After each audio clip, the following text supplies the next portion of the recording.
নমস্কার, আমি রিভু চট্টোপাধ্যায়।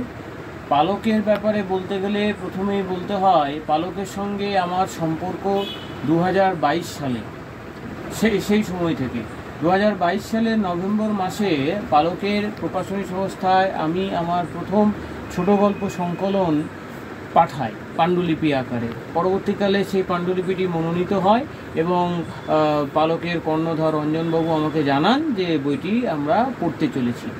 2023 সালের বইমেলাতে এই বইটি প্রকাশিত হয় নীলপাতার ভাত। 2024 সালে পালকের অন্যতম সংগঠন অতঃপর থেকে প্রকাশিত হয় আমার একটি ভূতের বইয়ের সংকলন, ভূতের গল্পের সংকলন, সেটা হচ্ছে কেউ নেই অথবা আছে।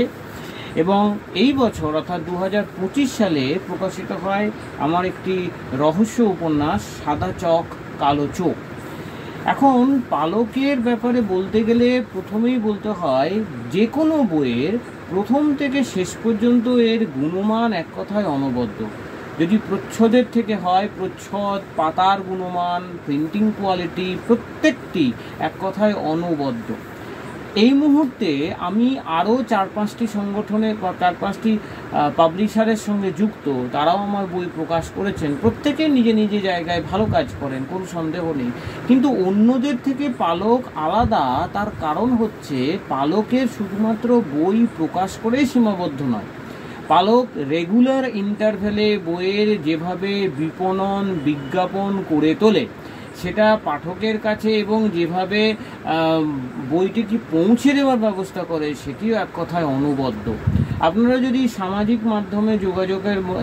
মাধ্যমে আপনাদের কিছুমাত্র যোগাযোগ থাকে তাহলে দেখবেন পালক বিভিন্ন সময় তাদের প্রকাশিত বইগুলোর বিজ্ঞাপন বিপণন করছে বিভিন্নভাবে। কখনো কীরকম কী ছাড় সেটা পাঠকদের কাছে জানাচ্ছে পাঠকের, যার ফলে পাঠকরা আরও আকৃষ্ট হবে বইগুলোর থেকে। পালকের এই যে প্রচ্ছদ বা অন্যান্য কাজ, এখানে তো পাঠক আকৃষ্ট হবে, কোনো সন্দেহ নেই, কিন্তু এই বিপণনটাও খুব দরকার, যেটা পালক তার নিজস্ব উপায়ে করে থাকে। যাই হোক, আপনারা আমি শুধুমাত্র যে পালকের বই প্রকাশে আমার বই প্রকাশ করছে বলে সেটি নয়, আমি পালকের থেকে প্রকাশিত অন্যান্য লেখক লেখিকাদের বইও রেগুলার ইন্টারভ্যালে সংগ্রহ করি এবং সেগুলোও পড়ি। প্রত্যেকটা বই যেটাই নেওয়া হবে সেটির গুণমান অসাধারণ। পালক এগিয়ে চলুক এবং আমি আশা করি যতদিন লিখব বা লিখতে পারবো আমার সাথে পালকের যোগাযোগ থাকবে। আপনারা ভালো থাকুন, সঙ্গে থাকুন, বই পড়ুন, পালকের বই পড়ুন। নমস্কার।